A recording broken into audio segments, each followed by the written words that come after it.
Hello and welcome back to Blind Guide TV. And on Sunday, the 21st of April 2024, the GT40 Enthusiast Club put on a magnificent display celebrating the 60th anniversary of the Ford GT40 coming out of the Slough factory. What can you see, Debs? Right, so we're stood in the car park with a few cars, and the first one we've got is a Golf, but I'm just quickly panning round to the museum itself, but we'll come back to the Golf car.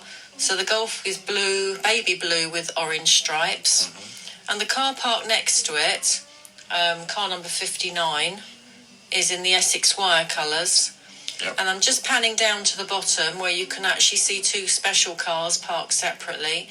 A Lola T70 is the white car, and the red one, what was that? That's Ferrari P330, and it was an original car, which we'll talk about more in the part 2 of this video. Yeah, so we're now back at the Essex Wire.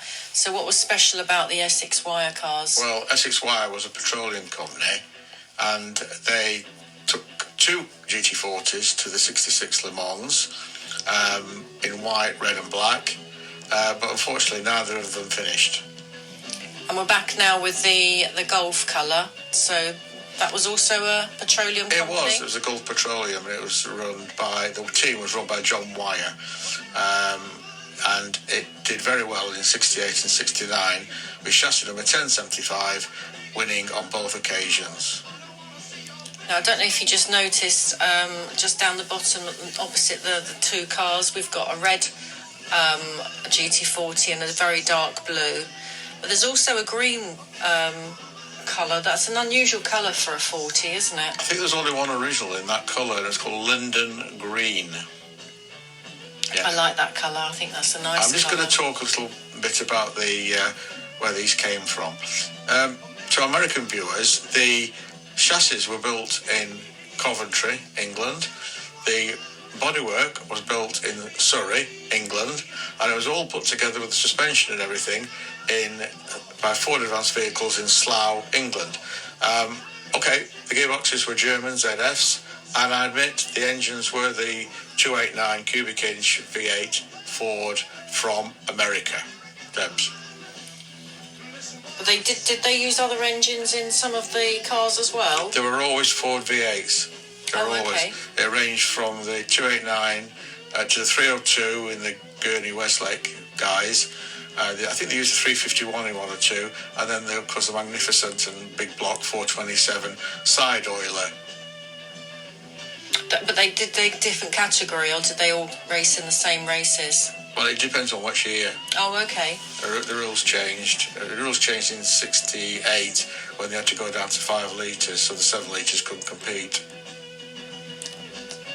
So that Essex Wire car that's just in front of us in the view at the moment, what type of vehicle is that? Is that based on a? It's a replica. I think it's a GT40. I don't know. I know it's owned by Belinda, who's the chairman or chairperson of the GT40 Enthusiast Club. She does a lot of miles in that car, doesn't she? She certainly does, and she does an awful lot of work for the Enthusiast Club. Yeah, the car's always displayed, and she's at all the events. So the T70, did that race against the Lola T70? That raced against the 40s? It did, but in the later 60s. Right. And I think the 330 Ferrari raced in the mid 60s. My knowledge of Lolas and Ferraris isn't quite as good as the GT40s. No, you're real passionate about the GT40, aren't you? Just beyond those two cars, you can just see a yellow car, which again we'll talk about later on, but that's actually a modern GT40, it's isn't GT. it? It's a 2007 Ford GT, and it belongs to the Ford Corporation. Yeah, so we're just coming back again. So the museum, and this is Andrew just doing a little bit speech at the end. So the talkover is about to finish. Yeah. But thank you for listening, and sorry about the fact that one of us left off the microphones.